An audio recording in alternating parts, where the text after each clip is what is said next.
श्रीमच्छ्रीवासयोगीश्वर गुरुपदयोरर्पितस्वात्मभारम् श्रीमच्छ्रीरङ्गनाथाह्वयमुनिकृपया प्राप्तमोक्षाश्रमं तं श्रीमद्वेदान्तरामानुजमुनिमपरं संश्रये देशिकेन्द्रम् दिशन्तु मे देव सदा त्वदीयाः दयातरङ्गानुचराकटाक्षाः श्रोत्रेषु पुंसाम् अमृतं शरन्तीं सरस्वतीं संस्कृतकामधेनुं कमप्यनवधिं वन्दे करुणावरुणालयं विषचैलतटस्थानां स्वयं व्यक्तिमुपागतम् अकिञ्चननिधिं श्रुतिमपवर्गक्तिवर्गयोः अञ्जनाद्रीश्वरदयाम् अभिष्टोमि निरञ्जनाम् जीवनं जगतां जीयात् किमप्यवगतस्पृहं स्वतन्त्रं सर्वतन्त्रेषु वेङ्कटेशाह्वयं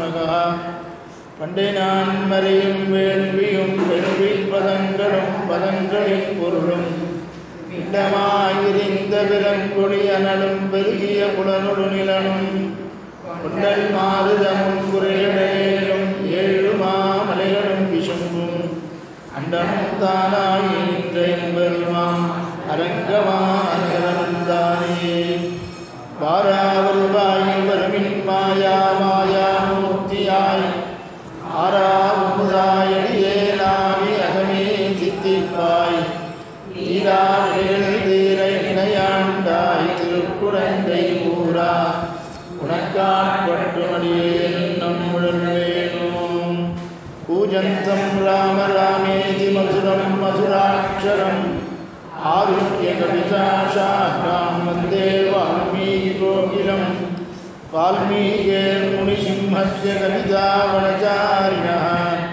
शृण्वन् रामकथानादं को न याति परां गतिं यत्र यत्र रघुनाथकीर्तनं तत्र तत्र कृतमस्तकाञ्जलिं बाष्पवारि परिपूर्णलोचनं मारुतिं नमत राक्षसान्तकं मनोजवं मारुततुल्यवेगं जितेन्द्रियं बुद्धिमतां वरिष्ठं वातात्मजं वानरयूथमुख्यं श्रीरामदूतं शिरसा नमामि जयत्याश्रितसन्त्रासद्वान्द्वविध्वंसनोदयः प्रभावान् सीतया देव्या परमव्योमभास्करः சோகம் தவிர்க்கும் சுருதி பொருளென்று சொல்லுகின்றோம் நாகம் தனக்கும் இராக்கதற்கும் நமக்கும் சரணாம் ஆகண்டலன் மகனாகி ஆவலில் வேறிய காகம் பிழைத்திட கண்ணழிலே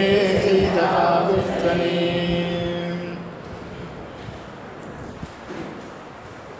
ஆச்சரியமாக தசரத சக்கரவர்த்தி இக்ஷ்வாகு வம்சத்துக்கு ஒரு வம்சவிருத்தி கோசரம் இக்ஷ்வாகு வம்சத்தை தொடர்ந்து பரிபாலனம் பண்ணணும், அதுக்கோசரம் தபஸ் பண்ணார் புத்திரனுக்கோசரம். பகவானும் தேவர்கள் எல்லாம் சரணாகதி பண்ணவே அபயப்பிரதானம் பண்ணி ராவண சம்ஹாரம் பண்ணுறேன்னு அவரும் தேவர்களுக்கெல்லாம் அபயப்பிரதானம் பண்ணார்.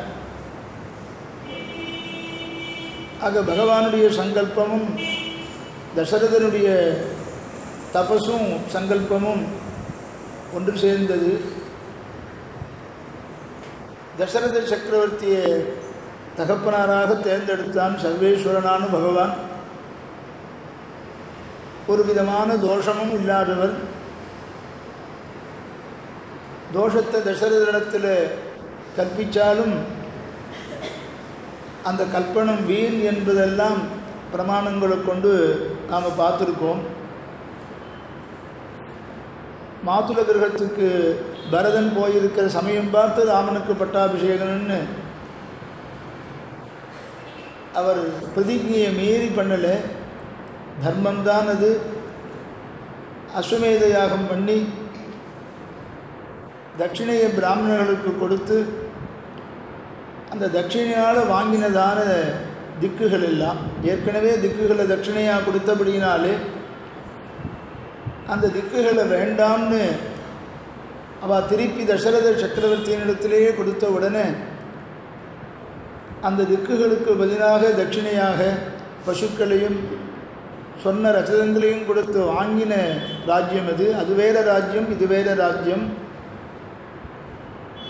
ஆக கேகய மகாராஜாவுக்கு பண்ண பிரதிஜையை கொஞ்சம் கூட மீறலை.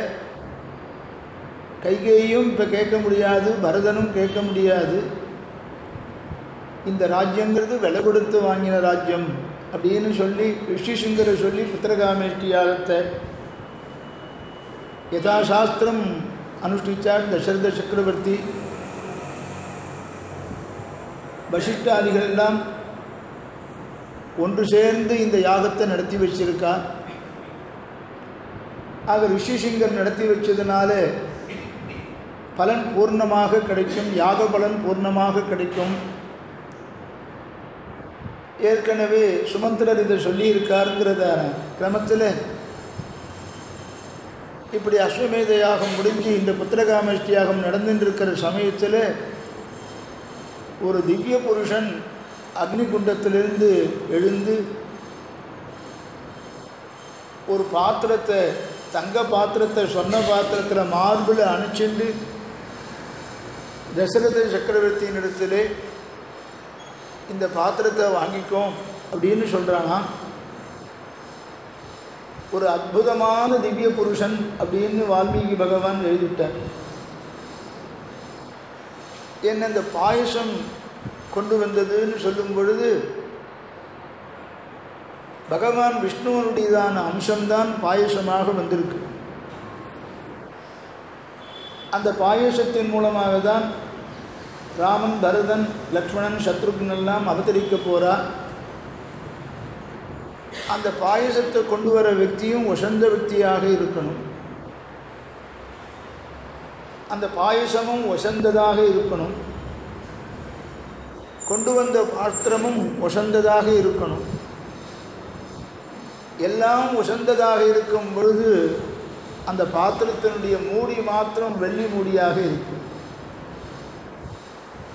இதுக்கு தாற்பயம் சொல்ல போகிறோம். தங்க பாத்திரத்தில் பாயசம் கொண்டு வந்தான், மூடி வெள்ளி மூடி.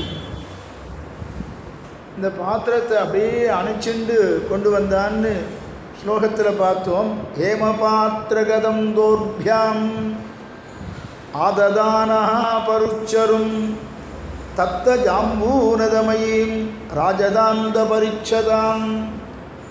ராஜதாந்த பரிச்சதான்னு வெள்ளி மூடியினாலே மூடியிருக்கான்னு அர்த்தம்.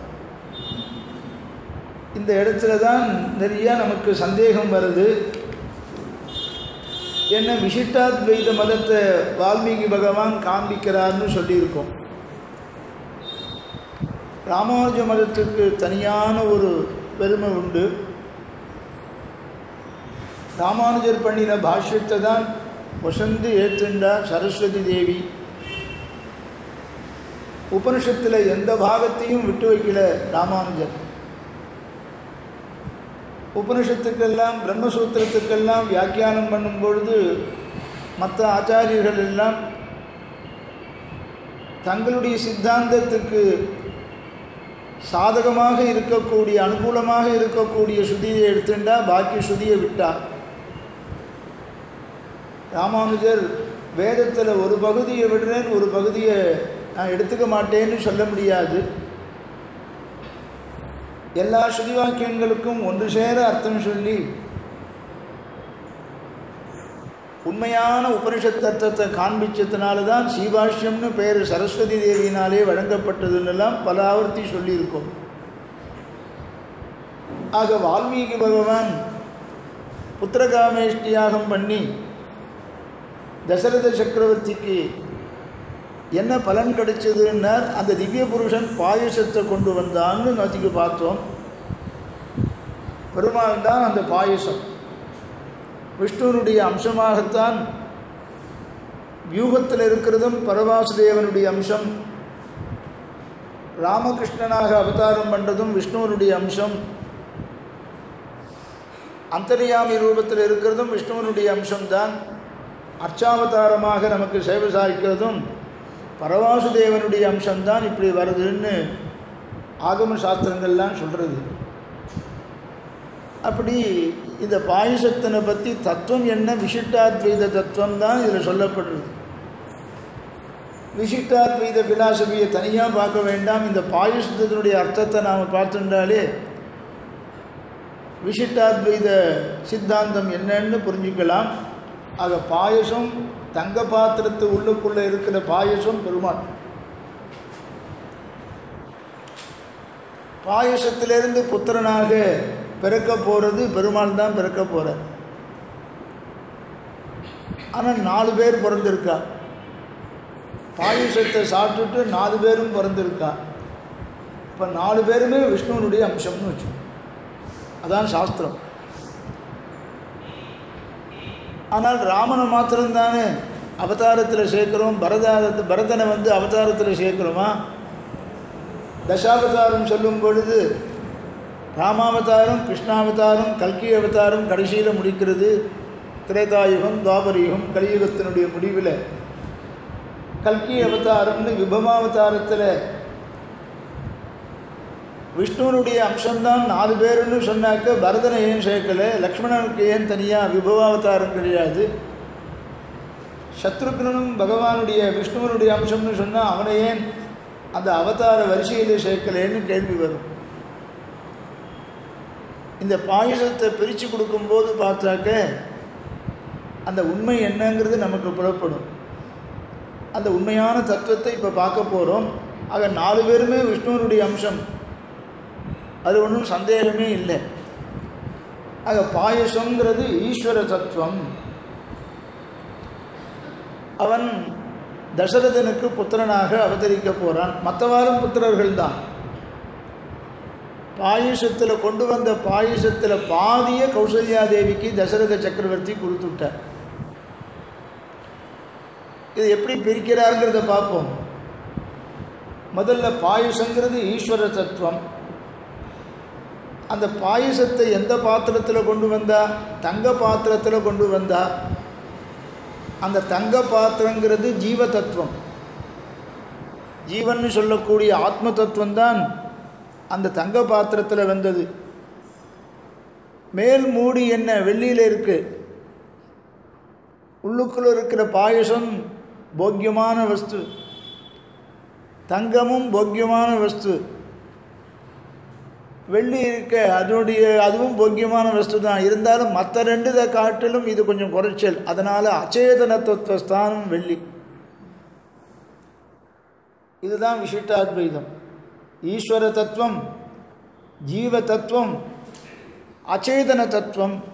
சேதனம், அச்சேதனம், ஈஸ்வரங்கிறது 3. வெள்ளி மூடியை போய் அச்சேதன தத்துவம்னு சொன்னால் எப்படி? அதை நாம் இப்போ விவரணம் பண்ணி ஆகும். இந்த வெள்ளி மூடிக்கு என்ன பேருன்னாக்க அச்சேதனம்னு சொன்னோம். அச்சேதனத்துக்கு இன்னொரு பெயர் காலக்ஷேபத்தில் சொல்லியிருக்கேன், பிரகிருத்தின்னு பேர். நம்முடைய உடம்பு இருக்க இது பிரகிருதி. சத்வம், ரஜஸ், தமஸ் என்று 3 குணங்களால் ஆனது நம்முடைய உடம்பு. இந்த பிரகிருதி ஸ்தானத்தில் தான் வெள்ளி மூடி. உள்ளுக்குள்ளே இருக்கிற பாயசம் நமக்கு தெரியல. ஒரு பாத்திரத்தை கொண்டு வந்தால் உள்ளுக்குள்ளே என்ன இருக்குன்னு கேட்குறோம். அதை மூடியை திறந்து பார்த்தா தானே தெரியும். தங்க பாத்திரம் தெரிகிறது, உள்ளுக்குள்ளே இருக்கிற பாயசம் தெரியல. தெரியாமைக்கு காரணம் இந்த வெள்ளி மூடினால் மூடி இருக்கா. மூடி போடாமல் கொண்டு வந்தாக்க உள்ளுக்குள்ளே இருக்கிறது எட்டி பார்த்தா தெரிஞ்சிடும். ஆனால் மூடி போட்டு மூடி இருக்கிறதுனால உள்ளுக்குள்ளே இருக்கிறதான பாயசம் நமக்கு தெரியல. இதுதான் தத்துவம். என்னன்னு கேட்டால், பிரகிருதி சம்பந்தத்தினால உள்ளுக்குள்ளே அந்தர்யாமியாக இருக்கிற பெருமாள் நமக்கு தெரியல. இந்த பிரகிருதி சம்பந்தம்னா சரீர சம்பந்தம். இந்த சம்சாரம் போகணும், பிரகிருதியிலிருந்து விடுபடணும். அந்த பிரகிருதி பகவானை நமக்கு காண்பிக்காமல் மறைச்சின்னு இருக்கு. பாயசத்தை காமிக்காமல் பிரகிருதியாகிற வெள்ளி மூடி மறைச்சின்னு இருக்கு. இந்த தங்கம் சொர்ணமான பாத்திரம் எது? ஜீவ தத்துவம். இந்த பிரகிருதியை தாண்டினாதான், மூடிய திறந்தாதான் பாயசத்தை பார்க்க முடியும், ஈஸ்வரனை பார்க்க முடியும், அந்தர்யாமியை சேவிக்க முடியுங்கிறது தத்துவம்.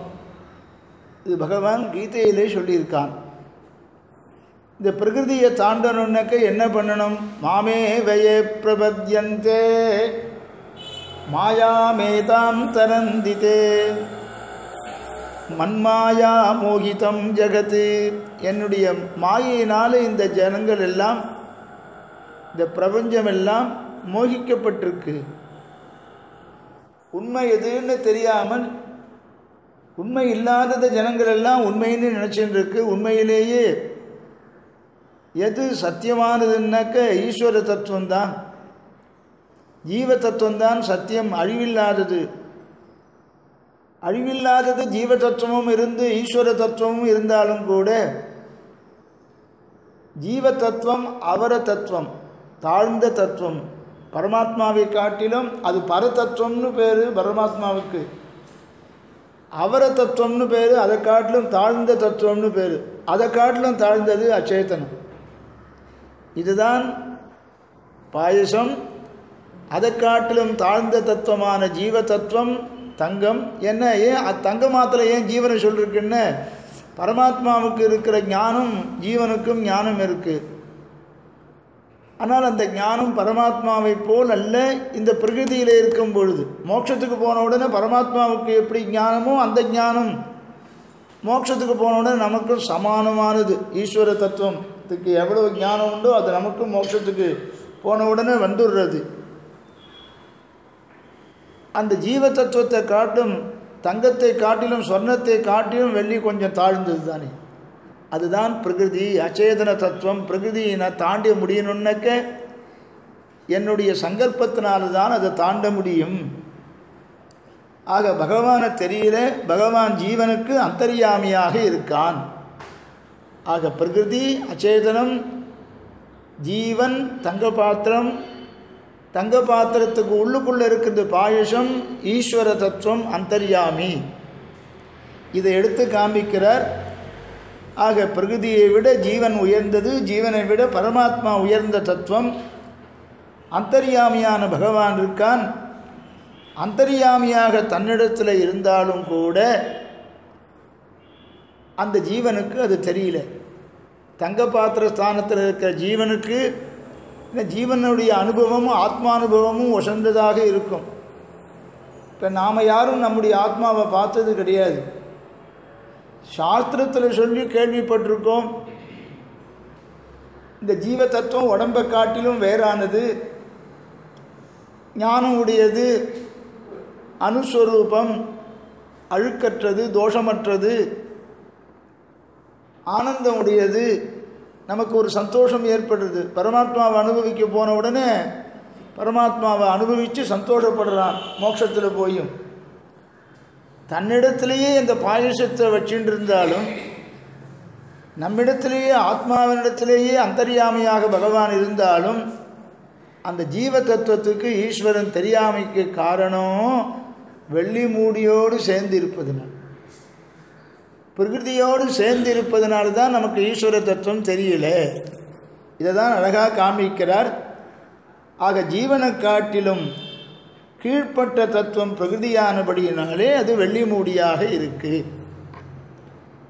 இப்படி ஒரு நிர்வாகம், இதை மனசில் வச்சுங்கோ. இதுதான் விசிஷ்டாத்வைத சித்தாந்தம். ராமானுஜ சித்தாந்தமும் இந்த ஸ்ருதி வாக்கியங்களுக்கு அனுகுணமாக இப்படி அர்த்தம் பண்ணுறார். அறிவில்லாத வஸ்து அச்சேதனம், பிரகிருதி வெள்ளி மூடி. அறிவுள்ள வஸ்து ஜீவன் தங்க பாத்திரம். பாயசமானது சர்வஜனான அந்தர்யாமியான பகவான் ஈஸ்வர தத்துவம். ஆக தன்னிடத்திலேயே பகவான் இருந்தும் கூட நாம் தெரிஞ்சிக்காமல் இருக்கிறதுக்கு காரணம் என்னென்னு, ரஜதமாகிற வெள்ளி மூடியோடு, அதாவது பிரகிருதியோடு சம்பந்தப்பட்டிருப்பதினால்தான், இந்த உடம்போடு சம்பந்தப்பட்டிருக்கிறதுனால நம் உள்ளுக்குள்ளேயே இருக்கிற அந்தர்யாமியான பெருமாளை நம்மால் பார்க்க முடியல என்கிற தத்துவத்தை இந்த பாயசம் அந்த மகாபுருஷன் கொண்டு வந்தானே, அது இது இப்படி ஒரு பொருள்னு ஆண்டவனுடைய நிர்வாகம்.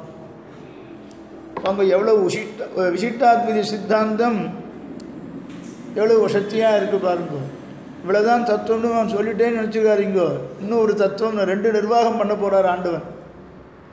இது மனசில் நல்லா நீங்கள் வாங்கிட்டு இருப்பேன்னு நினைக்கிறேன். ஆக வெள்ளி மூடி பிரகிருதி, ஜீவன் தங்க பாத்திரம், ஜீவன் தங்க பாத்திரம், பாயசம் பெருமாள் ஈஸ்வர தத்துவம். ஆக தங்க பாத்திரமான ஜீவனிடத்தில் அந்தர்யாமியாக பகவான் இருந்தும் கூட வெள்ளியோடு பிரகிருதியோடு சரீரத்தோடு சம்பந்தப்பட்டிருப்பதினாலே அந்தர்யாமியான பகவானை இவனை பார்க்க முடியல. இப்படிப்பட்ட ஆச்சரியமான பாயசத்தை அந்த திவ்ய புருஷன் கொண்டு வந்தான் அப்படின்னு சொன்னான். இதில் இன்னும் ஒரு நிர்வாகம் சொல்கிறேன். இதை ஒரு பக்கம் எழுதி வச்சுக்கோங்க மனசில். இன்னொரு நிர்வாகம், இதுக்கு இன்னொரு நிர்வாகம்னா இன்னொரு விதமாக பொருள் சொல்கிறோம். இங்கு வெள்ளி மூடியும் தங்க பாத்திரமும் எதை சொல்கிறது? தமோ குணத்தையும் ரஜோகுணத்தையும் சொல்கிறது. நம்மிடத்தில் 3 குணங்கள் நமக்கு இருக்கு. சத்வகுணம் இருக்கு, ரஜோகுணம் இருக்கு, தமோ குணம் இருக்கு. இந்த 3 குணத்தினுடைய சேர்க்கை தான் இந்த உடம்பு. அதனால் சத்வகுணம் எப்பொழுது அதிகமாக இருக்கோ பகவத் சிந்தனை வருது. தமோகுணம் எப்போ அதிகமாக இருக்கோ அந்த சமயத்தில் ஞானம் குறைவாக இருக்கு, கவனம் குறைவாக இருக்கு, அஸ்ரத்த வருது. தமோகுணத்தை வளர்த்துண்டாக்க இப்படியெல்லாம் வரும். ரஜோகுணம் அதிகமாக இருக்கும் பொழுது காமக்ரோதங்கள் வருது. ஆக நம்முடைய சரீரமானது இந்த 3 குணங்களுடைய ஒரு கலவை. இதுதான் நம்முடைய உடம்பு. இந்த பிரகிருதி எல்லாமே அப்படிப்பட்டது தான். இப்போ இந்த வெள்ளி மூடி தங்க பாத்திரம் இது 2ஐயும் எடுத்துண்டா தமோ குணத்தையும் ரஜோகுணத்தையும் சொல்கிறது. பாயசம் என்னென்ன சத்துவகுணத்தை சொல்கிறது. இப்போ வெள்ளி மூடிங்கிறது 3 குணங்களுக்குள்ளேயே மட்டமானது தாழ்ந்தது எது? தமோகுணம். தமோகுணம்னா கவனம் இல்லாமல் இருக்கிறது, கான்சன்ட்ரேஷன் இல்லை, தூக்கம் வருது, இது தமோகுணம். தமோகுணம் அப்போ ஜாஸ்தியாக இருக்கிறதுனால இந்த காரியங்கள்லாம் நடக்கிறது. அதுதான் வெள்ளி மூடி. ரஜோகுணம் அப்படின்னு சொன்னாக்க ஜீவ தத்துவம். இந்த ஆசை, விபரீத ஆசை இருந்தாலும் நல்ல உபதேசம் இருந்தால் இந்த ஆசை மாறிடுறது. இந்த வெள்ளி மூடியாகிற பிரகிருதியை ஞானத்தினால ஆச்சாரியனிடத்தில் ஞானத்தை பெற்றோமேயானால் இந்த பிரகிருதி சம்பந்தம் போயிடுறது. பிரகிருதி சம்பந்தம் விலகெடுத்துன்னா உள்ளுக்குள்ளே இருக்கிற அந்தர்யாமியான பாயசம் பெருமாள் நமக்கு தெரிஞ்சுடுறார். இதுதான் தத்துவம். மூடியை எடுத்துடணும், மூடியை அகத்திடணும். அப்போ தானே உள்ளுக்குள்ளே இருக்கிறத பார்க்க முடியும். பிரகிருதி சம்பந்தத்தை அழிச்சுடணும். சுத்த சத்தமயமான பகவான் தன்னை பாயசமாக ஆக்கின்றிருக்கான். அவன் சத்துவகுணத்துக்கு உதாகரணம். சுத்த சத்துவமான பகவான் அவன் பாயச ரூபத்தில் தசரதனுக்கு பிள்ளையாக அவதரிக்க போகிறான். எப்பொழுது பகவான் அவதாரம் பண்ணிவிட்டானோ பண்ண உடனே பகவானை தெரிஞ்சுட்டாக்க ரஜோகுணமும் தமோ குணமும் அவன் அவதாரம் பண்ண உடனே ஒவ்வொன்றும் நம்ம இடத்துல இருக்கிற சரீரத்தெல்லாம் அவன் அந்தர்யாமியாக இருந்த பகவானே பாயச ரூபத்தில் இருப்பதனால அந்த பகவானை தாங்க முடியாதபடி, தூக்க முடியாதபடி ரொம்ப கஷ்டப்பட்டு திவ்ய புருஷன் தூக்கிண்டு வரான்னார். ஏன்னா பகவான் இந்த பிரபஞ்சத்தையே தூக்கின்னு இருக்கான். அந்த பகவான் பாயச ரூபத்தில் உள்ளுக்குள்ளே எழுதிருக்கான். பிரபஞ்சத்தையே தூக்கிற அந்த பகவானை தூக்கிண்டு வரணுன்னாக்க அவன் பகவானை காட்டிலும் வசதி ஆவன் அப்படின்னு ஒரு கேள்வி வரும். இதுக்கு ரொம்ப அழகாக சுவாமி தேசிகன் ஒரு இடத்துல பதில் சொல்கிறார். பாதுகா சகஸ்ரத்தில் பதில் சொல்கிறார். ராமன் உயர்ந்தவனா, ராமனுடைய பாதுகா உயர்ந்ததான்னு கேள்வி கேட்டுக்கிறார். ராமனை விட ராமனுடைய பாதுகை உசந்தது. பாதுகைன்னு சொன்னாக்க ஆச்சாரியன்னு அர்த்தம். பகவானை விட பிரம்மத்தை நமக்கு காண்பிச்சு கொடுக்குற ஆச்சாரியன்னு அர்த்தம். ஆச்சாரியன்னு சொன்னால் எப்போ பார்த்தாலும் பிரம்ம விசாரம் பண்ணிகிட்டே இருக்கணும், அவன்தான் ஆச்சாரியன். ஜீவாத்மாக்களுக்கெல்லாம் பிரம்மத்தை பற்றி சொல்லி கொடுத்துட்டே இருக்கணும். சதா சர்வகாலமும் ஸ்ரோத்ரியம் பிரம்மனிஷ்டம் அப்படின்னு சுவாமி தேசிகன் சாதிக்கிறார். வேதத்தை நன்கு அறிந்தவனாக இருக்கணும், அதாவது வேதத்தினுடைய அர்த்தங்களை எல்லாம் நன்கு அறிந்தவனாக இருக்கணும். அந்த வேதத்திலே சொல்லப்படுகிற பிரம்மத்தை எல்லாருக்கும் காண்பித்து கொடுக்கக்கூடியவனாக இருக்கணும். அப்படிப்பட்ட ஆச்சாரிய தத்துவம் பாதுகைன்னு சொன்னாக்க, இந்த பாதுகை எப்படி உசந்ததுங்கிறார் சுவாமி தேசிகன். பாதுகா சகஸ்திரத்தில் ரொம்ப அழகாக ஒரு ஸ்லோகத்தில் சொல்கிறார். ராமாத்மன பிரிபதம் மணிபாதரக்ஷே விஸ்வம்பரஸ்ய வகனேன பரீட்சிதாம் த்வாம். ரொம்ப அழகான ஸ்லோகம் இது. பரீட்சை பண்ண மாதிரி தெரிகிறது அப்படிங்கிறார். ராமாத்மன பிரதிபதம் மணிபாதரக்ஷே விஸ்வம்பரஸ்ய வகனேன பரீட்சிதாம் த்வாம். என்ன பரீட்சை அப்படின்னு கேட்டால், ஒருவன் ஒரு 100 கிலோ எடையுள்ள ஒரு வஸ்துவை தூக்கிறான், அந்த சாமர்த்தியம் இருக்குது. 100 கிலோ எடையுள்ள ஒரு வஸ்துவை தூக்குகிறவனை தூக்கிறது இன்னொன்று.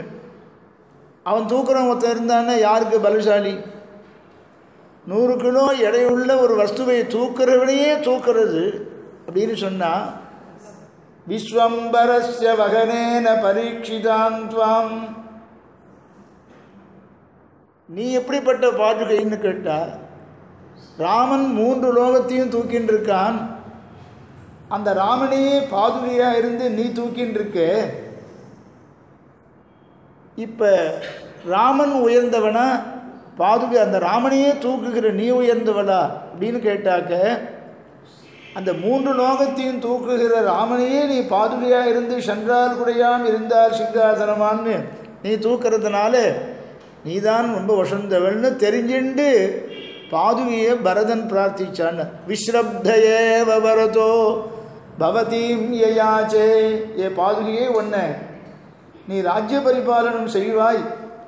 3 லோகத்தையும் தாங்குகின்றதான ராமனையே நீ தாங்குகிறபடியினாலே இந்த அயோத்தியை நீ ராஜ்ய பரிபாலனம் செய்ய மாட்டாயா? செய்வாய் என்கிற நம்பிக்கையுடைய பரதன் உன்னை பிரார்த்திச்சாங்கிறார் சுவாமி தேசிகன். விஸ்ரப்தயேவ பரதோ பவதீம் யயாச்சே. அதே மாதிரி சமஸ்த பிரபஞ்சத்தையும் தூக்கின்னு இருக்கிறவன் பாயுச ரூபத்தில் வந்திருக்கான். அவனை தூக்கிண்டு வருது, இந்த பாயுஷத்தை தூக்கிண்டு வருதுன்னாக்க அவன் எப்படிப்பட்டவனாக இருக்கணும் அப்படின்னு சொல்லும் பொழுது, அந்த ஸ்லோகத்தில் அங்கு சொல்லும்போது சொன்னோம், அக்னிகுண்டத்தில் தோன்றினதான் திவ்ய புருஷனே பகவானுக்கு இருக்கக்கூடிய லட்சணம் அத்தனும் இருக்கிற மாதிரி வால்மீகி சாதிச்சார். பிராதுர்பூதம் அப்படின்னு பதம் சொன்னோம் அன்றைய தினத்தில். பிராதுர்பூதம் அப்படின்னு சொல்லிட்டு மகத்பூதம், இதெல்லாம் பகவானுக்கு தான் இருக்கக்கூடிய லட்சணம். தேவகி பூர்வ சந்தியாயாம் ஆவிர்பூதம், தோன்றினான்னு சொல்கிறது. இது பெருமானுக்கு இருக்கக்கூடியதான ஒரு லட்சணம். எங்கே சொல்லியிருக்கு அப்படின்னு கேட்டால் சகஸ்திரநாமத்தில் சொல்லியிருக்கு. ஏகோ விஷ்ணு மகத்பூதம் பதக்பூதான்யநேகசா த்ரீலோகான் வியாபிய அப்படின்னு சொல்கிற மொழி. ஏகோ விஷ்ணு மகத்பூதம் சகஸ்திரநாமத்தில் இருக்க பாருங்க. ஏகோ விஷ்ணு மகத்பூதம், சமஸ்தமான லோகத்தையும் தரிக்கிறவன் யாருன்னு விஷ்ணுன்னு சொல்கிறார். இந்த திவ்ய புருஷன் பாயுஷத்தை கொண்டு வந்தானே, அந்த திவ்ய புருஷன் யாருன்னு கேட்கும்போது மகத்பூதம் அப்படின்னு சகஸ்திரநாமத்தை சொல்கிறபடி சாக்ஷாத் விஷ்ணு பாயசமாகவும் வந்தான். அந்த பாயுஷத்தை கொண்டு வரக்கூடிய திவ்ய புருஷனாகவும் அவனே இருந்தான். ஏன்னா அவன் விரும்பினால் எத்தனை ரூபத்தை வேண்டுமானாலும் எடுத்துக்கலாம். ஏன்னா அவ்வளோ பெரிய பிரபஞ்சத்தை தூக்குகிறவனை தூக்கிட்டு வரவங்கிறவன் சாமானியப்பட்ட ஒரு புருஷனாக இருக்க முடியாது. அந்த திவ்ய புருஷங்கிற பதம் பெருமாளுக்கு சொல்லக்கூடிய லட்சணம் அத்தனையும் பொருந்தி இவனுக்கு சொல்கிறதுனால இவன் விஷ்ணுவே இன்னொரு ரூபத்தை எடுத்துண்டு அந்த பாயசத்தையும் சுமந்துண்டு தன்னைத்தானே சுமந்துண்டு வந்தானோ தசரதனுக்கு பிள்ளையாக பிறக்கிறதுக்கு அப்படின்னு சொல்கிற மாதிரி இருக்குது. இதை காளிதாசனும் சொல்கிறான். காளிதாசன் ரகுவம்சங்கிற ஒரு ஆச்சரியமான ஒரு காவியத்தை பண்ணியிருக்கான். ராமாயணம் மாதிரி காளிதாசனும் பண்ணியிருக்கான். இதே மாதிரி தங்க பாத்திரத்தில் பாயசத்தை வெள்ளி மூடி போட்டதை கொண்டு வந்தான்னு வால்மீகி ராமாயணத்தை தழுவி காளிதாசனும் சொல்கிறான். ஹேமபாத்திரகதம் தோர்பியாம் ஆததானஹா பயச்சரும் அனுப்பிரவேசாத் ஆத்யஸ்ய பும்சா தேனாபி துர்லபம். அந்த பாயசத்த ரூபத்தில் இருக்கிறதானே பகவான் அந்த பாயசத்தை சுமந்து வருகிறதான திவ்ய புருஷனிடத்தில் அனுப்பிரவேசம் பண்ணினான், உள்ளுக்குள்ளே புகுந்து. நம்ம எல்லாருக்குள்ளேயும் உள்ளுக்குள்ளே புகுந்து நம்மளை பேச வைக்கிறது, நம்மளை பல காரியங்களை பண்ணி வைக்கும்படியாக பண்ணுறது எல்லாமே பெருமாள் தான். இது உபனிஷத் சொல்கிறது. அந்தர்பகிச்சதத் சர்வம் யாப்பிய நாராயணஸ்திதா அப்படின்னு சொல்கிற மாதிரி காளிதாசன் சொல்கிறா பாருங்கோ. நம்ம விசிஷ்டாத்வைத சித்தாந்தத்தை காளிதாசனும் சொல்கிறான். உபனிஷத்தில் சொல்லியிருக்கிற அர்த்தத்தை காளிதாசனும் சொல்கிறான்.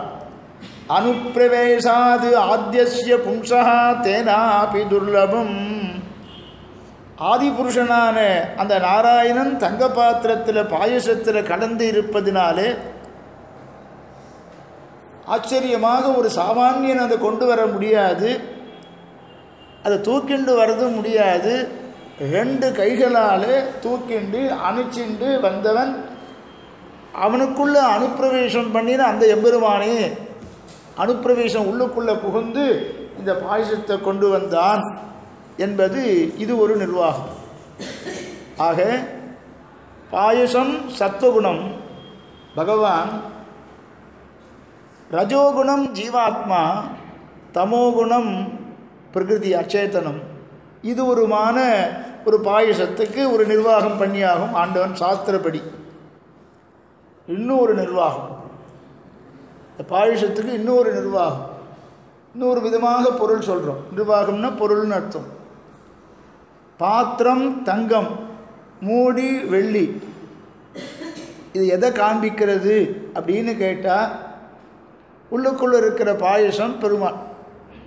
அது எல்லாரும் ஒரே மாதிரியே சொல்கிறா. 3 விதமான நிர்வாகம் பண்ணும் பொழுதும் பாயசங்கிறது பெருமாள் தான். தசரதன் தனக்கு புத்திரபாக்கியம் ஏற்பட்டால் பிதர்களுக்கு பண்ணின கடன் போகும்னு நினைக்கிறான். ஆரம்பத்திலேயே நாம் அப்போ அனுபவிச்சிருக்கோம். நம்ம பிறக்கும் பொழுது 3 கடன்களோடு பிறக்கிறோம். தேவர்களுக்கு பட்ட கடன், ரிஷிகளுக்கு பட்ட கடன், பிதர்களுக்கு பட்ட கடன். ஆக தேவர்களுக்கு பட்ட கடனை எப்படி அடைக்கிறோன்னா யாக யஜ்ஞங்கள் பண்ணி அவளை திருப்தி பண்ணி அந்த கடனை அடைச்சிடுறோம். வேதத்தை அத்தியனம் பண்ணி ரிஷிகளுக்கு பட்ட கடனை அடைச்சிடுறோம். பிதர்களுக்கு பட்ட கடன் ஒரு சந்ததி ஏற்பட்டு அந்த சந்ததியினால பிதர்கள்லாம் திருப்தி அடைகிறா.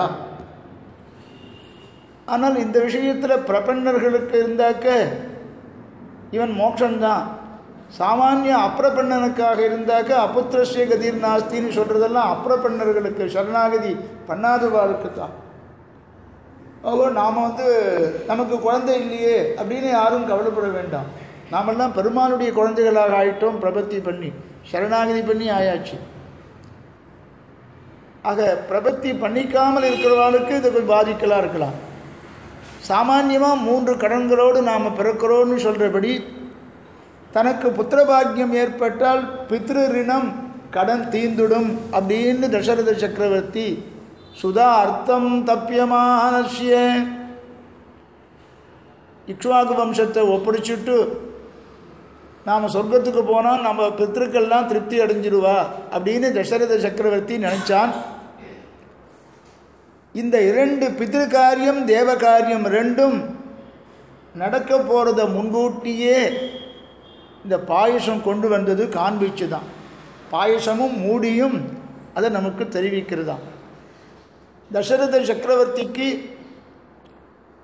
தேவர்களுக்கு பட்ட கடனையும் தசரத சக்கரவர்த்தி அடைக்க போகிறார்.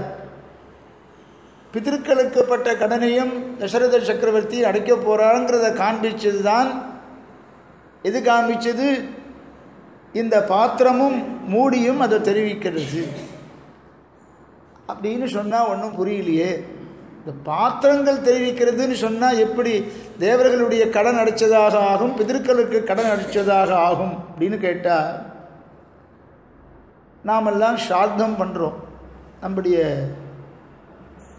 பெரியவாளுக்கு மாதா பிதாக்களுக்கு ஸ்ராத்தம் பண்ணுறோம். அந்த ஸ்ராத்தம் பண்ணும் பொழுது பிதர்களுக்கு ஒரு பாத்திரம் கொடுக்க சொல்லியிருக்கு. தீர்த்த பாத்திரம் கொடுக்குறோமோ இல்லையோ, பிதர்களுக்கு ஒரு பாத்திரம் கொடுக்க சொல்லியிருக்கு. அதே மாதிரி தேவர்களுக்கு ஒரு பாத்திரம் கொடுக்க சொல்லியிருக்கு. இப்போ நாம் என்ன பண்ணுறோம்? 3 பேருக்கும் சமமாக பாத்திரம் வாங்கிடுறோம். ஆனால் சாத்தத்தில் சொல்லியிருக்கும் போது பிரயோகம் என்ன சொல்லியிருக்குன்னா, தேவர்களுக்கு ஒரு பாத்திரம், பிதர்களுக்கு ஒரு பாத்திரம் அப்படின்னு சொல்லியிருக்கு. தேவானாம் ஹிரண்யம், தேவர்களுக்கெல்லாம் ஹிரண்யம், தங்க பாத்திரம் கொடுன்னா சொல்லியிருக்கு. வச்சுப்போம், கேட்டு வச்சுப்போம். காசியில் கயைரா சாத்தம் பண்ண போனால் ஏதாவது கொஞ்சமாவது சொர்ணம் கொடுக்குறோம் பாருங்க அவளுக்கெல்லாம். அந்த தேவர்களுக்கெல்லாம் விஸ்வேதேவர்னு ஒரு ஸ்தானம். விஸ்வேதேவர், பித்ருவர்ணம், அடுத்தது விஷ்ணு வர்ணம், 3 பேரை கூப்பிடுறோமோ இல்லையோ. அப்படி கூப்பிடும் பொழுது தேவர்களுக்கெல்லாம் ஹிரண்யம் கொடுக்குறோம், சொர்ணம் கொடுக்குறோம். பித்ருநாம் ரஜதம், பிதர்களுக்கெல்லாம் ரஜதம், வெள்ளி பாத்திரம் கொடுக்குறோம். ஆக சாத்தத்தில் அன்னத்தை நாம் தத்தம் பண்ணும்பொழுது விஸ்வேதேவருக்கு இதஞ்ச பாத்திரம் சொர்ணமயம், விஸ்வேதேவருக்கு, விஸ்வேதேவர்னா தேவர்கள் இருக்கணும். இதஞ்ச பாத்திரம் சொர்ணமயம் அப்படின்னு அவளுக்கு பாத்திரம் கொடுக்கும்போது சொர்ண பாத்திரத்தை கொடுக்குறோம் தேவர்களுக்கு. பிதர்களுக்கு கொடுக்கும் பொழுது இதஞ்ச பாத்திரம் ரஜதமயம் சொல்கிறோமா இல்லையா? சார்த்தத்தில் நொற்றுவாக இருக்கும். பல பேர் பல தரம் பண்ணால் அது நொற்றுவாக இருக்கும். என்னமோ சொல்கிறாரு சொல்லிட்டு இருக்கும். ஆக பிதர்களுக்கு கொடுக்கும்பொழுது ரஜதம், இதஞ்ச பாத்திரம் ரஜதமயம், இதஞ்ச பாத்திரம் சொர்ணமயம் தேவர்களுக்கு கொடுக்கும்பொழுது. ஆக அதன்படியும் தங்க பாத்திரம் வெள்ளி மூடி. இப்போ பாருங்கள், பிதர்களுக்கு பட்ட கடனையும் அடைச்சுட்டான்,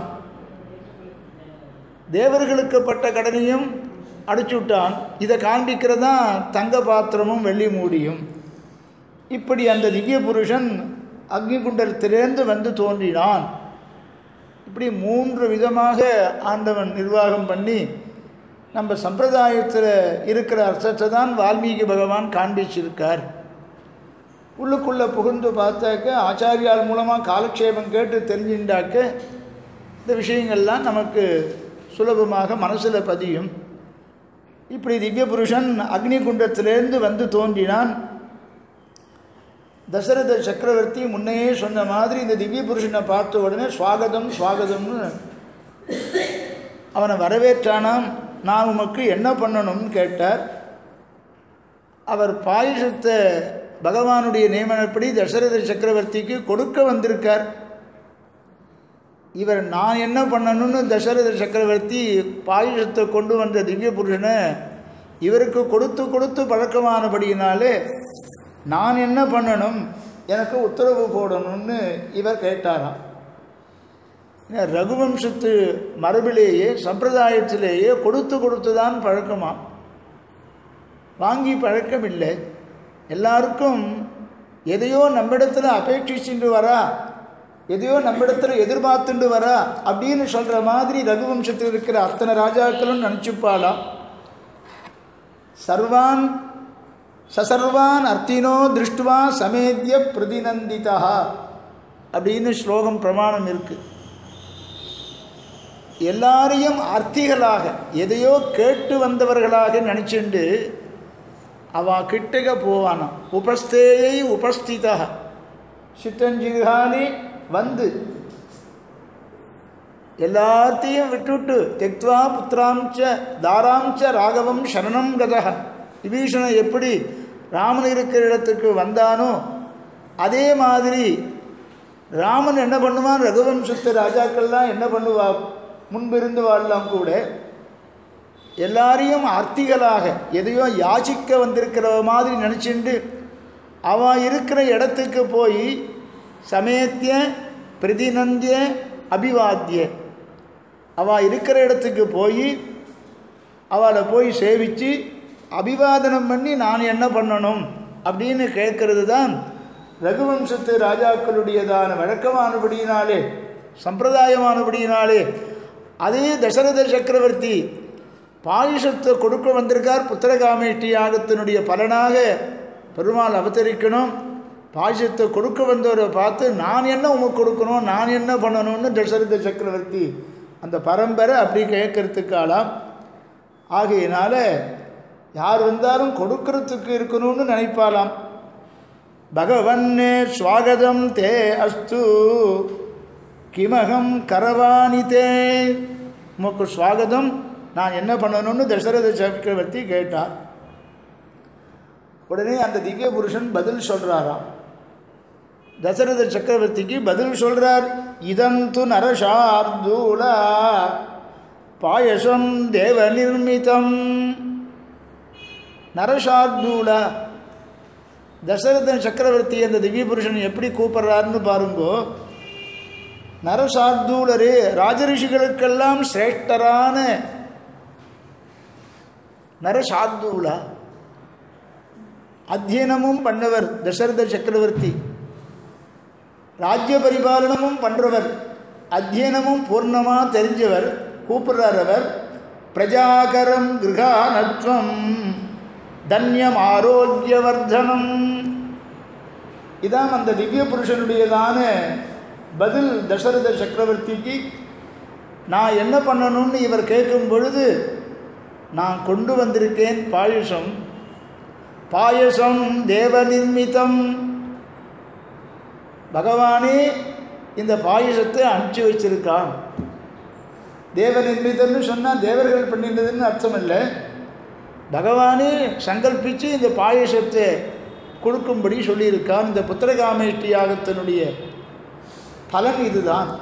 என்ன சாஸ்திரம்னு கேட்டால், எந்த யாக யஜ்ஞம் பண்ணினாலும் பலனை கொடுக்கறது என்னமோ சாட்சாத் சர்வேஸ்வரன் தான் பலனை கொடுக்கிறான். கீதையிலையும் அகங்கி சர்வயஜ்ஞானாம் போக்தாச்ச பிரபுரேவச்ச. எந்த யாக யஜ்ஞம் பண்ணாலும் அந்த ஹவிஷை நான் தான் எடுத்துக்கிறேன், அந்த ஹவிஷை ஸ்வீகரிச்சுட்டு பலனை கொடுக்கறதும் நான் தான் அப்படின்னு கீதையில் பேசியிருக்கிறதுனால இங்கே தசரத சக்கரவர்த்தி எப்படிப்பட்ட புத்திரகாமேஷ்டி யாகத்தை ரிஷிசிங்கரை கொண்டு பண்ணியிருக்கார். சுத்தயாஜின்னு சொன்னோம். சுத்தயாஜின்னு என்ன, நாராயண மந்திரத்தை தவிர வேறு எந்த மந்திரத்தையும் திருநாமத்தையும் சொல்லாமல் நாராயண மந்திரத்தையே விஷ்ணு மந்திரத்தையே சொல்லிட்டு இருக்கிறவருக்கு தான் சுத்தயாஜிக்கள்னு பேர். எல்லாம் கலந்து கலந்து பகவன் நாமாவையும் சொல்லிட்டு விஷ்ணுவனுடைய திருநாமத்தையும் சொல்லிட்டு இதர தேவதைகளுடைய பெயரையும் சொல்லி ஹோமம் பண்ணுறவா சுத்தயாஜிக்கள் இல்லை. சுத்தயாஜின்னு சொன்னால் பகவன் நாமாவை மட்டும் சொல்லியே ஹோமம் பண்ணுறது. அப்படிப்பட்டவரை கொண்டு பண்ணாதான் பகவானுடைய அவதாரம் நடக்கும். இது சனத்குமாரர் ரிஷிகளுக்கு சொல்லி அதை சுமந்திரர் கேட்டு தசரத சக்கரவர்த்திக்கு சொன்னார்னு நாம் சொல்லியிருக்கோம். அந்த மாதிரி இந்த பாயசம் கொண்டு வந்திருக்கேன். இதந்து நரசார்தூல பாயசம் தேவ நிர்மிதம் பிரஜாகரம் கிருகானத்வம் தன்யம் ஆரோக்கியவர்தனம் பாயசம் தேவ நிர்மிதம். இந்த பாயசங்கிறது வேற எங்கேயோ கிரகத்தில் பண்ணி கொண்டு வந்ததில்லை. பாயசம் தேவ நிர்மிதம், பகவானே அனுப்பிச்ச பாயசம். அப்போ இங்கே பாயசம் கொடுத்தாரு, எந்த பாயசம் அப்படின்னு பெருமாள் இங்கே நம்மாழ்வார் பண்ணின பாயசம் அது, ஆச்சாரியால் பண்ணின பாயசம் அது பாயசம் அது. இங்கே பாயசம் கொடுத்த போது அன்னைக்கு பாயசம் தேவ நிர்மிதம். அதனால் பலனானது நிச்சயம் உண்டு, அது ஒன்றும் சந்தேகமே கிடையாது. அப்படிப்பட்டதான பகவானாலே சங்கல்பிக்கப்பட்டு, நிர்மிதம்னு சொன்னால் சங்கல்பிக்கப்பட்டு ஸ்ரீவைகுண்டத்திலிருந்து வந்த பாயசம் இது. அவர் இந்த லீலா விபூதியிலே அவதரிப்பிக்கிறதுக்கு, இந்த லோகத்தில் வந்து பிறக்கிறதுக்கு ஆசைப்பட்டு இந்த பாயசத்தை பகவானே அனுப்பிச்சு வச்சிருக்கார். ஆகையினால இதை ஸ்வீகரிக்கணும். இதை ஸ்வீகரித்து அவன் அவதாரம் பண்ணுறதுக்கு தகுந்த மாதிரி இந்த பாயசத்தை எல்லாம் பிரித்து கொடுத்துக்குங்கோ. மனைவிகளுக்கெல்லாம், மகிழ்ச்சிகளுக்கெல்லாம் பிரித்து கொடுங்கோ. பிரஜாகரம் கிருகானத்வம் தன்யமாரோக்கியவர்தனம். இது உமக்கு வம்சவிருத்தியை உண்டு பண்ணும். பிரஜாகரம்னா வம்சவிருத்தியை உண்டு பண்ணும். வந்தான் போய் கொடுத்துட்டுவான்னு சொல்லலை. சாமானியனாக இருந்தாக்கே சரி, போய் பாயசத்தை கொடுத்துட்டு வந்தா, இது தெரியாது சுவாமி, இது கொண்டு கொடுக்க சொன்னால் தேவராத்து, என்னப்பா திடீர்னு பக்ஷணம் வந்திருக்கு அப்படின்னு கேட்டால், இல்லை பட்டர் திருமாளிகையிலேருந்து வந்திருக்குன்னா. சில சமயத்தில் பட்டர் திருமாளிகையிலேருந்து பிரசாதங்கள் வருது. என்னப்பா என்ன விசேஷம் திடீர்னா, திருமாளிகையிலேருந்து பட்டர் அனுப்பிச்சார், சரி பட்டருடைய அனுகிரகம் அப்படின்னு நினச்சிக்கிறோமோ இல்லையோ.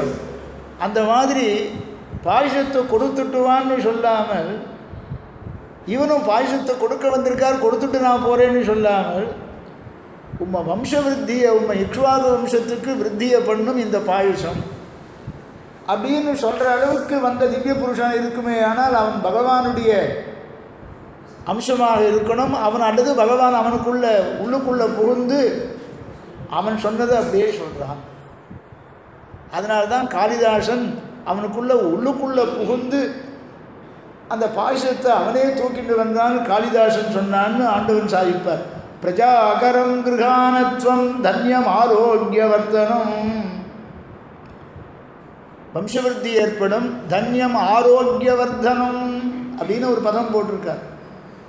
சாப்பிட்றதுக்கு கஷ்டமாக இருக்குமோ அப்படின்னு கேட்டாலாம். ரொம்ப ஆரோக்கியமாக இருக்கும் இந்த பாயசம். பாயசமானது சாமான்யமாக இருக்காது, ஆரோக்கியமாக இருக்கும், கஷ்டமாக இருக்காது. அதனால் வாங்கிக்கோ. வாங்கிட்டு யாருக்காவது கொடுத்துட வேண்டாம், யாருக்கு கொடுக்கணுமோ அவளுக்கு கொடுன்னு திவ்ய புருஷன் சொல்கிறானா. பாரியானாம் அனுரூபானாம் அஸ்மீதேதி பிரயச்சதை. யாருக்கு கொடுக்கணும்? பாரியானாம் அனுரூபானாம். வால்மீகி பதத்தை பாருங்கோன்னர். அஸ்மீதேதி பிரயச்சவை, அனுரூபமான பாரியர்களுக்கு இதை கொடுவோம் அப்படிங்கிறது. நமக்கு அனுகூலமாக யார் இருக்காளோ, அனுரூபமான இந்த பாயசத்தை ஸ்வீகரிக்கிறதுக்கு யார் தகுந்த மனைவிகளோ, இங்கே சொல்லும்போது பாருங்கோ, பாரியானாம், பாரியானாம்னு பகுவச்சனத்தில் சொல்லியிருக்கான். மனைவிகள் 350 மனைவிகள். நீ யாருக்கு இந்த பாயசத்தை கொடுக்கணும்னு திவ்ய புருஷன் சொல்கிறான். அனுரூபானாம் பாரியானாம் அஸ்மீதேதி பரியச்சவை. அனுரூபமான பாரியர்களுக்கு இது கொடுன்னு ஒருத்தருக்கு கொடுக்க சொல்லலை, அனுரூபமான பாரியர்களுக்கு கொடு அப்படின்னா 350 பேருக்கும் பிரித்து கொடுன்னு அர்த்தம் இல்லை. பட்ட மகிழ்ச்சிகளாக இருக்கக்கூடிய 3 பேருக்கும் இந்த பாயசத்தை கொடுங்கிற நியமனத்தையும் அவன் பண்ணியிருக்கான். அப்படி என்ன அர்த்தம் அப்படின்னு கேட்டால், அனுரூபமான பாரியைக்கு கொடுன்னு சொன்னதனுடைய தாத்பரியம் என்னன்னு கேட்டால், அனுரூபமான பாரியைக்கு கொடுத்தாக்க எந்த பிள்ளை பிறந்து கர்மா உனக்கு பண்ணுமோ அந்த பிள்ளை, அந்த பாரியைக்கு கொடு. இதிலிருந்து இவாளுக்கு பிறக்கக்கூடிய குழந்தைகள் தான் கர்மாவை பண்ண போகிறது. அது பரதனிடத்தில் விசேஷமான அம்சம் என்ன வச்சிருக்காருங்கிறத நாளைய தினத்தில் பார்க்க போகிறோம். தாசுத்வம் லப்சசே புத்திரான். தாசுன்னு பதம் போட்டிருக்கார். அது ஒருத்தருக்கு கொடுக்கக்கூடாது. இது கொடுக்க போகிறது பாரியைகள், ஸ்வீகரிக்க போகிறவ அனுரூபமான பாரியைகள்னு சொல்லிட்டார். அவனிடத்திலிருந்து நமக்கு வரப்போகிற குழந்தைகள் ஒரு பிள்ளை வேணும், ஒரு புத்திரன் வேணும், இக்ஷ்வாக வம்சத்துக்கு வித்தியை பண்ணுறதுக்கு ஒரு பிள்ளை வேணும்னு தானே இவர் கேட்டார். ஆனால் எப்படி பண்ணார்னார்? தாசுத்வம் லப்சசே புத்திரான். அவளிடத்திலிருந்து நீ புத்திரான்னு போட்டார். புத்திரர்களை நீர் பெறுவீராக அங்கே வந்திருக்கிறவன் யாருன்னு திவ்ய புருஷன் வந்திருக்கான். அவன் கொண்டு வந்திருக்கான் புத்திரான் எதர்த்தம் யஜசே நிருபா. எந்த புத்திர பாக்கியத்துக்கோசரம் நீர் அஸ்வமேத யாகத்தை பண்ணி புத்திரகாமேஷ்டி யாகத்தையும் ரிஷிசிங்கர வரவழைச்சி பண்ணீரோ அதனுடைய யதோக்தமான பலன் கிடைக்கணும்னாக்க அனுரூபமான பாரியைகளுக்கு இதை கொடும். அப்படி நீ விரும்பியபடி புத்திரர்கள் எல்லாம் உனக்கு பிறக்க போகிறா அப்படின்றத சொன்னார். அந்த திவ்ய புருஷன் உடனே அப்படி சொன்ன உடனே தசரத சக்கரவர்த்தி அந்த பாயச பாத்திரத்தை வாங்கிட்டார். ஆக பாயச பாத்திரம் எப்படிப்பட்டது, பாயசம் எப்படிப்பட்டது, அது மூடி எப்படிப்பட்டதுங்கிற விசிஷ்டாத்வைத சித்தாந்தத்தை நாம் பார்த்தோம். ஆக பாயசம் ஈஸ்வர தத்துவம், தங்க பாத்திரங்கிறது ஜீவ தத்துவம் மாதிரி, அந்த தங்க பாத்திரத்தை மூடி இருக்கிற வெள்ளிங்கிறது பிரகிருதி. ஆக தங்க பாத்திரத்திலேயே ஈஸ்வரனாகிற பாயசம் இருந்தாலும் கூட அந்த பிரகிருதி சம்பந்தத்தினால நமக்கு அந்தர்யாமியாக இருக்கிற பெருமாளை நாம் தெரிஞ்சிக்கல, பிரகிருதி தான் தடுக்கிறது. இதுதான் அதில் தத்துவார்த்தம். ததே தின்றுபதி பிரீதா சிரசா பிரதிகிருஹ்யதாம் அபிவாத்ய ச தத்பூதம் அத்புதம் பிரியதர்ஷனம். அந்த திவ்ய புருஷனை எப்படியெல்லாம் வர்ணிக்கிறார் பாருங்கோ. அதனால்தான் சொன்னோம் ஏகோ விஷ்ணு மகத்பூதம். அந்த கொண்டு வந்த திவ்ய புருஷன் சர்வலோகேஸ்வரனையே தாங்கிண்டு பாயச ரூபத்தில் தூக்கிண்டு வரதுனால அவனும் வசந்தவனாக இருக்கணும், அவனும் விஷ்ணுவனுடையதான அம்சமாக இருக்கணும். காளிதாசன் சொன்னபடி அவனுக்குள்ளே புகுந்து அவனை கொண்டு வரும்படி பண்ணியிருக்கான் என்று காளிதாசனுடைய அவர் அனுபவம். அதே மாதிரி அந்த பாயசத்தை வாங்கிக்கும் பொழுது விழுந்து சேவிக்கிறான். யாராவது நம்ம ஆற்றுக்கு பெரியவாள் வந்த உடனே சேவிக்கிறோம். அவள் ஏதாவது பிரசாதம் கொண்டு வந்தால் அப்படியே கை நீட்டு அப்படியே வாங்கிட்டு இருக்கக்கூடாது. மஞ்சள் காப்பு தான் அச்சகால் கொண்டு வரா. அல்லது ரங்கநாதனுடைய பக்தர்கள் யாராவது வர மஞ்சள் காப்பை கொடுத்துட்டு போகலான்னு வரேன்னா வந்த உடனே சேவிச்சுட்டு அதை வாங்கிக்கணும். இதெல்லாம் கூட ராமாயணம் நமக்கு சொல்லித்தருது. இது வந்து குடும்ப சாஸ்திரமும் கூட, இது தர்மசாஸ்திரமும் கூட, காமசாஸ்திரமும் கூட. எல்லாமே காமார்த்த குணசம்யுக்தம் தர்மார்த்த குண விஸ்தரம் சமுத்திரமிக ரத்னாட்யம் சர்வஸ்ருதி மனோகரம்னு சொல்லியிருக்கிறதுனால காமபுருஷார்த்தமும் உண்டுன்னு சொன்னால் சில பேர் ஸ்ரீமத் ராமாயணம் பாராயணம் பண்ணினா அபேட்சித பலன்லாம் கிடைக்கும்னு சொல்கிறான். சுந்தரகாண்ட பாராயணம் பண்ண எனக்கு இந்த பலன் கிடைக்கும்னு சொல்கிறா பாருங்கோ. அது அந்த மாதிரி அபேட்சித பலனையும் இந்த ராமாயணத்தின் மூலமாகவே பாராயணத்தின் மூலமாகவே நாம் அடையலாம். தர்மார்த்த குண விஸ்தரம், காமார்த்தங்கள் குறைவாக இருக்கும். சீதையை அபகரிச்சுட்டு போனால் இதெல்லாம் காம சம்பந்தமான விஷயங்கள் சொன்னாலும் கூட காமிய கர்மாவை நாம் பண்ணலாமா கூடாதா அப்படின்னு கேட்டாக்க பகவத் பிரீத்தின்னு காமிய கர்மாவை பண்ணினாக்க அந்த காமிய கர்மாவை பண்ணலான்னு சர்வ தர்மான் பரித்தியஜ்ய, எல்லா தர்மங்களையும் விட்டுட்டு அப்படின்னு சொன்னாக்க காமிய கர்மாக்களை விட்டுட்டுன்னு ஒரு அர்த்தமும் சொன்னாலும் கூட காமியமான புருஷார்த்தம் சில சமயத்தில் நமக்கு வேண்டிருக்கு. இப்போ மழை வேணும்னு சொன்னால் காமியமான புருஷார்த்தம் தான். புத்திரன் வேணும்னு சொன்னாலும் இஷ்டியாகம் பண்ணுறமே இதுவும் காமியமான புருஷார்த்தம் தான். ஆனால் பகவத் பிரீத்தின்னு பண்ணிவிட்டாக பகவானுடைய கைங்கரியத்துக்கு உபயோகமான வர்ணாசிரம தர்மத்தை அனுஷ்டிக்கிறதுக்கு தகுந்ததான புத்திரன் வேணும்னு அந்த இஷ்டியை பண்ணிவிட்டு கடைசியில் பகவானேவ ஸ்வனியாமிய ஸ்வரூபஸ்திதி பிரவருத்தி ஸ்வசேதைகரசைன அனைன ஆத்மனா கர்த்தா ஸ்வகீயச்ச உபகரணைகி ஸ்வராதனைக பிரயோஜனாய பரமபுருஷா சர்வசேஷி சியப்பதிகி ஸ்வசேஷபூதமிதம். எந்த கர்மாவை பண்ணுறோமோ அந்த கர்மாவுடைய பேரை சொல்லி கர்மாக்கியம் பகவான் சொஸ்மை சுப்ரீதியே ஸ்வயமேவ காரியதி காரித்தவான் இப்படி ரெண்டும் சொல்லி முடிக்கிறோமே. இதுதான் சாத்விக தியாகம்னு சொல்லி. காரியமித்யேவ எத்கர்ம நியதம் கிரியதேர்ஜுனா சங்கம் தெக்வா பலத்தியாக சத்தியாக சாத்விகோ மதா. ஆக பலனை எதிர்பார்க்காமல் காரியத்தை செஞ்சுட்டாக்க பகவத் பிரீத்தின்னு செஞ்சுட்டாக்க அது சாத்விகமான கர்மாவாக ஆயிடுறதுன்னு கீதாச்சாரியன் பேசுகிறார். சாத்விகம், ராஜசம், தாமசம் என்று 3 விதமான கர்மா உண்டு. ஆக துக்கம் ஏற்படும், உடம்புக்கு கஷ்டம், சரீரத்துக்கு கஷ்டம்னு சொல்லிட்டு அந்த கர்மாவை செய்யாமல் விட்டால் அது ராஜசம் அப்படின்னு சொல்லிட்டான். காயக்லேச பயாது தஜேது, அப்படி விடுறதுங்கிறது கூடாது. கர்மாவை பூர்த்தியாக விடுறதுங்கிறது யாராலையும் முடியாது.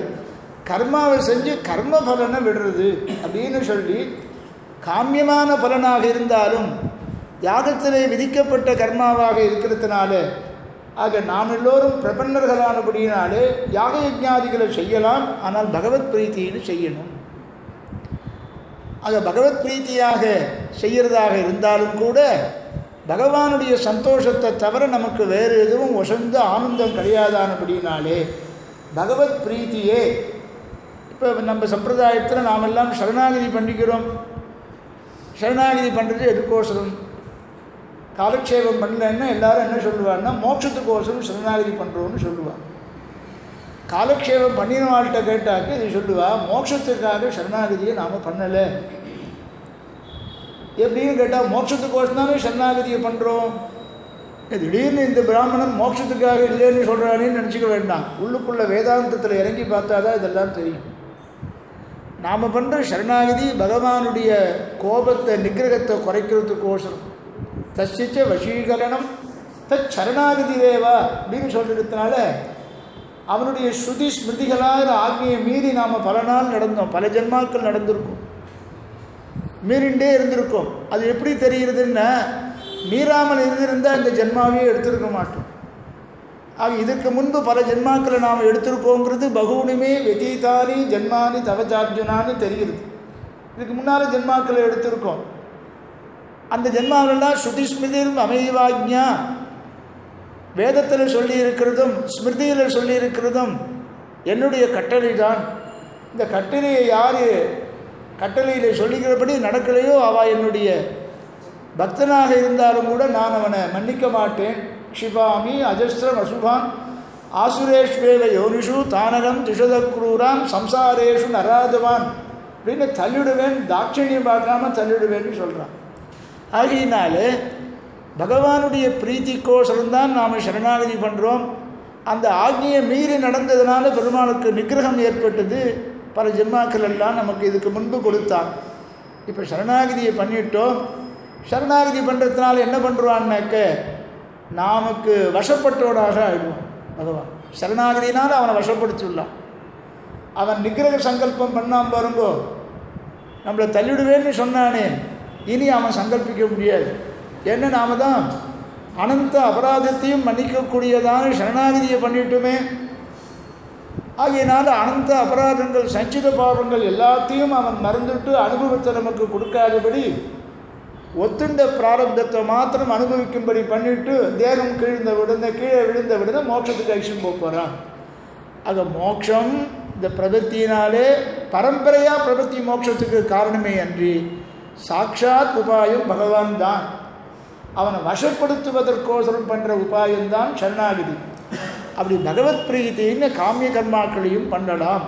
அதனால்தான் இந்த ராமாயணத்தை எழுதிட்டு வாசித்து பார்த்துட்டு வால்மீகி பகவான் சமுத்திரமிவ ரத்னாட்யம் சர்வஸ்ருதி மனோகரம் எல்லா ஸ்ருதிகளுடைய அர்த்தத்தையும் ஒன்று திரட்டி இந்த இதிகாசம் கொடுத்துருக்கு, இதில் எழுதியிருக்கேன். இதனுடைய அர்த்தத்தை தெரிஞ்சுட்டாக்க சகல உபனிஷத்தினுடைய அர்த்தங்களையும் தெரிஞ்சின்றதாக ஆகும் அப்படின்னு அவரே அனுபவித்து சொன்னது. ஆக காமார்த்த குண சம்யுக்தம் கொஞ்சம் சேர்த்திருக்கு. தர்மார்த்த குண விஸ்தரம், தர்மங்கள் தான் விஸ்தாரமாக பேசப்பட்டிருக்கு. இப்படிப்பட்டதான பாயுஷத்தை கொண்டு வந்த அந்த திவ்ய புருஷனானவன் சாட்சாத் விஷ்ணுவே அப்படின்ன மாதிரி ஒரு அனுபவத்தை அனுபவித்தா அவனை விழுந்து சேவித்து அந்த பாத்திரத்தை வாங்கிக்கிறார். ததேதி நிருபதி பிரீதா சிரசா பிரதிகிருஹ்யதாம் அபிவாத்ய ச தத்பூதம் அத்புதம் பிரியதர்சனம் முதா பரமயா யுக்தா சகாராபிப்பிரதட்சிணம், பிரதட்சிணமும் பண்ணி அபிவாதனமும் பண்ணி பபூவ பரம பிரீதா பிராப்பிய வித்தமிவாதனாம். ஒருத்தன் என்ன பண்ணுறான், ரொம்ப தாரித்திரத்தில் இருக்கான், ஏழ்மை நிலையில் இருக்கான். அவனுக்கு திடீர்னு எதிர்பார்க்காதபடி ஒரு புதையல் கிடைச்சதுன்னாக்க அவனுக்கு எவ்வளவு சந்தோஷம் இருக்கும்.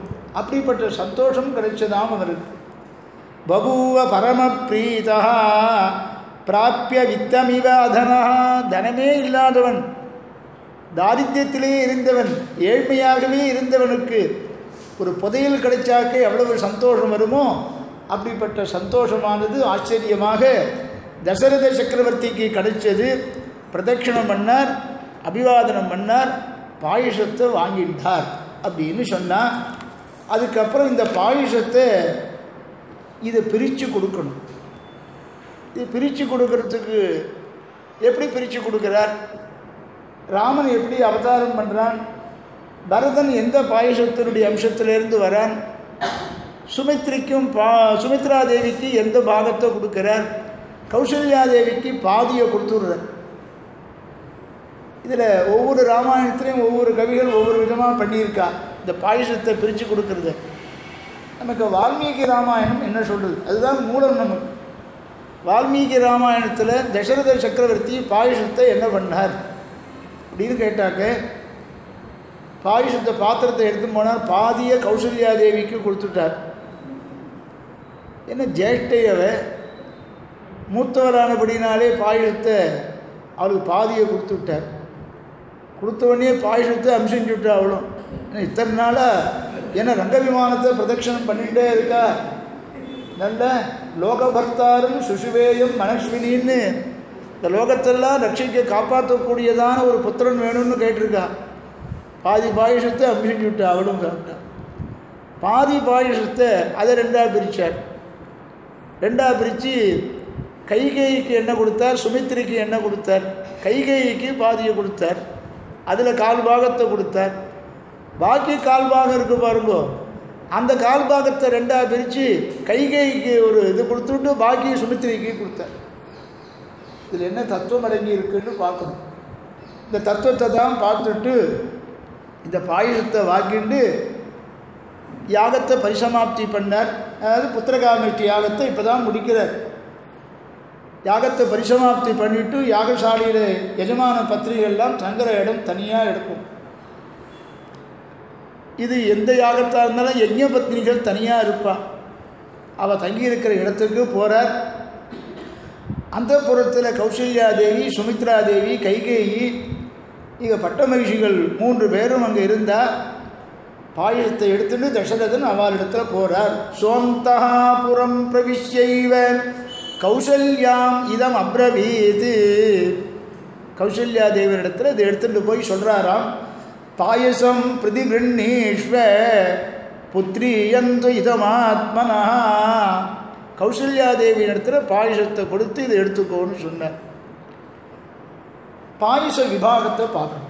விபாகம்னா பிரிவு. எப்படி பிரித்து கொடுத்தார்? கௌசல்யிட்ட கொடுத்துட்டான்னு அத்தனையும் அவளே எடுத்துக்கோன்னு சொன்னாரா, இது பாதியை கொடுத்தாரா? இப்போ சொன்ன மாதிரி பாதி பாயசத்தில் மொத்தத்தில் பாதி கௌசல்யா தேவிக்கு வந்துடுத்து. பாக்கி பாதியை ரெண்டாக்கி சுமித்திரிக்கு கொடுத்தார். பாக்கி கால்பாகம் இருக்கும் இல்லையோ, அது கைகைக்கு கொடுக்கலாமோ இல்லையோ, கொடுக்கல. கைகைக்கு அந்த கால்பாகத்தில் பாதியை பிரித்து சுமித்திரிக்கு கொடுத்துட்டு அதில் அரைக்கிற பாகத்தை தான் கொடுத்தார். என்ன காரணம்? இதில் என்ன வேதாந்த அர்த்தங்கள் இருக்குது? ஏன்னா ஸ்ரீமத் ராமாயணங்கிறது இதிகாச புராணாபியாம் வேதம் சமூக பிரம்மயேது வேதோப பிரம்மணார்த்தாய அப்படின்னு சொல்லியிருக்கிறதுனால இதிகாசங்கள்லாம் வேதத்தினுடைய அர்த்தத்தை காண்பிக்கக்கூடியதாக இருக்கணும். இப்படி பிரித்து கொடுக்கறதுல என்ன அர்த்தம்? ஏன் பாக்கி அரை பாகத்தை கால் பாகம் கைகைக்கு கால்பாகம் சுமித்திரைக்கு கால்பாகம் கொடுத்தா என்ன? அதில் என்னன்னாக்க கால்பாகத்தை இன்னொரு பிரித்து அரைக்கா பாகத்தை கைகைக்கு கொடுத்தாலே அது காரணம் என்ன? இதில் வேதாந்த அர்த்தங்கள் என்ன இருக்குங்கிறத நாளை தினத்தில் அனுபவிப்போம். ஸ்வஸ்தி பிரஜாபிய பரிபாலயந்தாம் நியாயேன மார்கேண மகிம் மகீஷாः கோப்ராஹ்மணேभ्यः சுபமஸ்து நித்யம் லோகா சமஸ்தாः சுகினோ பவந்து மங்களம் கோஷலேந்திராய மகனீய குணாப்தயே சக்கரவர்த்தி தனூஜாய சார்வபௌமாய மங்களம். ஸ்ரீமதே வேதாந்த ராமானுஜ மகாதேசிகாய நமः. श्रीमते निगमान्त महादेशिकाय नमः। श्रीमते भगवते भाष्यकाराय महादेशिकाय नमः। श्रीमते वकुलभूषण महादेशिकाय नमः। श्रीरङ्गनायक्यै नमः। श्रीरङ्गनाथपरब्रह्मणे नमः। श्रीरङ्गनाथ दिव्यमणि पादुकाभ्यां नमः. नाளைக்கு சாயங்காலம் பார்ப்போம்.